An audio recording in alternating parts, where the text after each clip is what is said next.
Siqaret və sonsuzluq. Araşdırmalar siqaret çəkməyin qadınların yumurtalıqlarına birbaşa təsir göstərdiyini və bu təsirin qadının nə qədər zamandır və nə tezlikdə siqaret çəkdiyi ilə yaxından bağlılığını göstərmişdir. Siqaret çəkməklə alınan nikotin yumurtalıqlardakı hüceyrələrə təsir edərək, qadın yumurta hüceyrəsinin genetik anomaliyalardan daha çox asılı olmasına səbəbiyyət verməkdədir. Nəticə olaraq nikotin yumurta hüceyrələrin yetişməsini pozan, sayını azaldan və menopozanın gözləniləndən tez gəlməsinə səbəb olan bir zəhərdir. Menopoza öncəsində də siqaret çəkən qadınların yumurtalıqları sağlam yumurta hüceyrələr yetişdirməyə müqavimət göstərir hala gəlir və çalışmaların göstərdiyi kimi siqaret çəkilməsi təbii olaraq hamilə qalmağı çətinləşdirərkən, o cümlədən hamilə qaldıqdan sonra düşüşləri də sürətləndirir.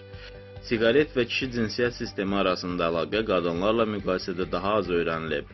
Gündə 1 və ya 2 qutu siqaret çəkən kişilərin spermalarında daha çox morfologiya və hərəkət pozulmalarına, anomaliyalara rast gəlinir.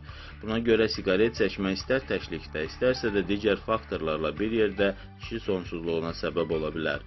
Başqa tərəfdən kişinin aktiv siqaret istifadəsi həyat yoldaşını passiv siqaret istifadəçisinə çevirir. Siqaretin tərkibindəki nikotin tənəffüs və cinsiyyət sisteminə deyilən mexanizmlərlə təsir edir.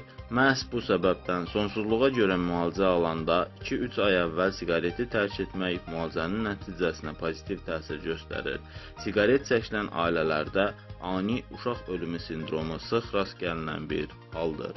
Hazırladı Rauf Kazımov, həkim, uroloq.